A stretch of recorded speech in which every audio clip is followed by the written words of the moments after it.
Hello, the house kitchen কর্নারে আমি চলে আসছি। তো সবাই কেমন আছো? আমি ভালো আছি।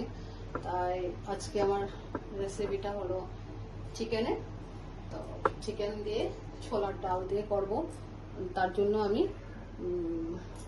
এভাবে ছোলার ডাল অল্প সিদ্ধ করে নিয়েছি, আর আদা রসুনের পেস্ট আর অল্প পেঁয়াজ কুচি, গোটা দারচিনি, এলাচ নিয়েছি, কাঁচা লঙ্কা আর পেঁয়াজ পেস্ট করে নিয়েছি, আর দই দিয়ে চিকেনটাকে অল্প ম্যারিনেট করেছি। আজকে বেশি বড় রেসিপি না, ছোট্ট। তো যা আছে তাই দিয়ে আমি দেখাচ্ছি। তাহলে আমি কড়াই বসিয়েছি। কড়াইতে এখন সাথে সরষের তেল দিচ্ছি। দেখুন, এইভাবে সরষের তেল দিয়েছি। তেলটা গরম হচ্ছে।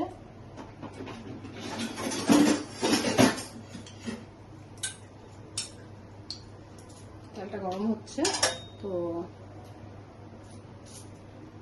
চিকেনের একটা রেসিপি করছি। ছোলার ডাল একটু কাবলিও আছে, অল্প কয়েকটা দিয়ে আমি একটা রেসিপি করছি চিকেনের।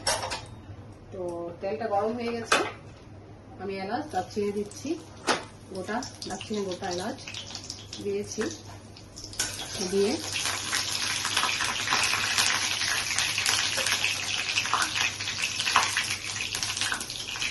তাহলে এখন আমি পেঁয়াজগুলো দিয়ে দিচ্ছি, কোটানো পেঁয়াজ।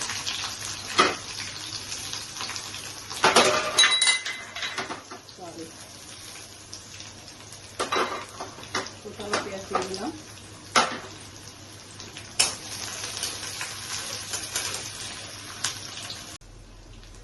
তাহলে আমার পেঁয়াজটাও এভাবে ভাজা হয়ে গেছে। এখন আমি আদা রসুনের পেস্টটা দিচ্ছি। আদা রসুনের পেস্টটা দিলাম, দিয়ে কাঁচা লঙ্কা আর পেঁয়াজ পেস্টটা দিচ্ছি।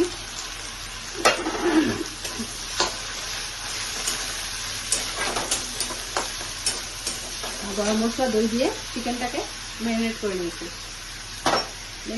অল্প করে নিলাম। এখন ছোলা একটু ছিল, ওটাকে আমি বয়েল করে নিয়েছি, সিদ্ধ করে এখন এখানে দিয়ে দিয়েছি।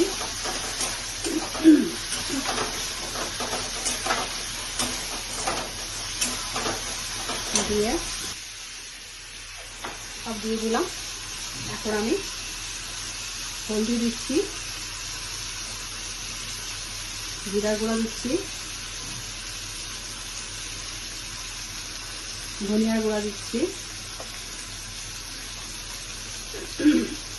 নুনটা এখন দিচ্ছি।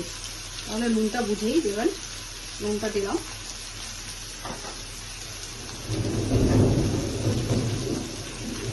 নুনটা দিয়েছি, আর কাশ্মীরি কালার মরিচ দিচ্ছি।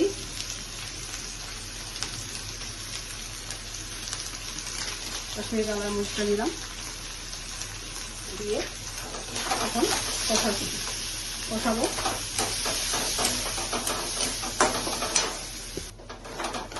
লাস্টে ভাজা মশলাটা দেবো। কারণ ভাজা মশলার মধ্যে কি কি থাকে এটা জানেন, যা আমি তো আগের থেকে করে রাখতে হয় আমাদের, কারণ রেসিপি দেখাতে হয়, সবুজ দিন তো আর করা যায় না। তার জন্য আগের থেকে পেস্ট করে রেখে দিয়েছি। গোটা এলাচ, বড় এলাচ, দারচিনি, লং, গোলমরিচ, তার গোটা সাদা জিরা, এসব সব, ধনিয়া, এসব সব ফ্রাই করে একটু আমরা পেস্ট করে রেখে দিয়েছি। এটা লাস্টে দেব। এখন আমি চিকেনটাকে দিয়ে দিচ্ছি। দই আর গোলমরিচ দিয়ে ম্যারিনেট করে রেখেছিলাম, তাই এখন দিলাম ছোলার ডালে। তরকা, নান, ফ্রাইড রাইস সব কিছুর সাথেই ভালো লাগবে। তাহলে এটাকে 10 মিনিট ঢেকে রেখে দেব।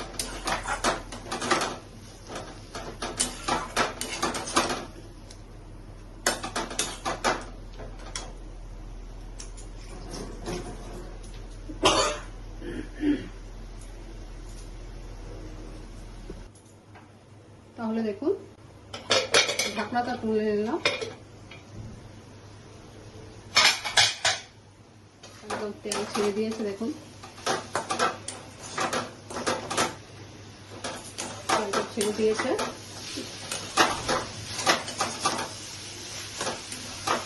ছোলা ডালগুলো আগের থেকে আমি একটু ছোলার ডালকে প্রেসারে 4-5টা সিটি দিয়ে রেখেছি। দেখুন ভাজা মশলা দেবো, তার জন্য আমি আজকে গরম মশলা দেবো না, দিয়েছি মানে গোটা দিয়েছি দারচিনি আর এলাচ, শেষে আমি ভাজা মশলা দেবো। দেখুন কষানো পুরো হয়ে গেছে, জলটা একটু দিয়ে দিচ্ছি। এভাবে আবার 10-15 মিনিট রেখে ভাজা মশলা দিয়ে নামিয়ে নেব। ঠিক আছে, ঢেকে দিচ্ছি। আমি ঢাকাটা এভাবে তুলে নিলাম, দেখুন হয়ে গেছে, একদম সুন্দর একটা গন্ধ হয়েছে। আর এটা ছোলার ডাল দিয়েই করলাম, ছোলার ডাল একটু ছোলা দিই। তো সবার শেষে একটু ওই ভাজা মশলাটা দিয়ে দিচ্ছি।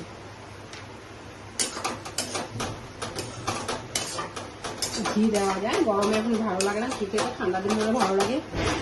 ঘি বাটারটা একটু কম খাওয়াটাই ভালো, তাই আমি ঘি দিলাম না, আর এক্সট্রা করে গরম মশলা দিলাম, ভাজা মশলাটা দিয়েছি।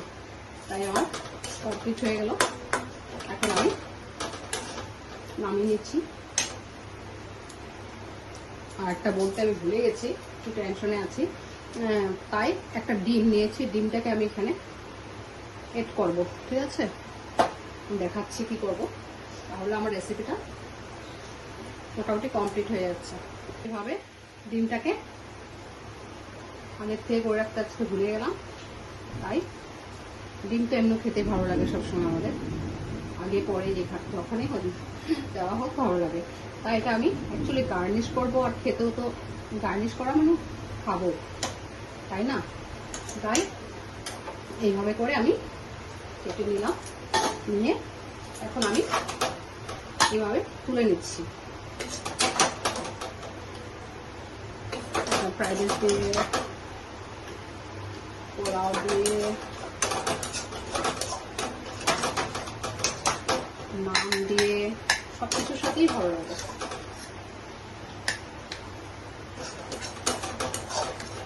তাই এইভাবে করে আমি তুলে নিচ্ছি। দেখুন ভালো করে তুলে নিলাম।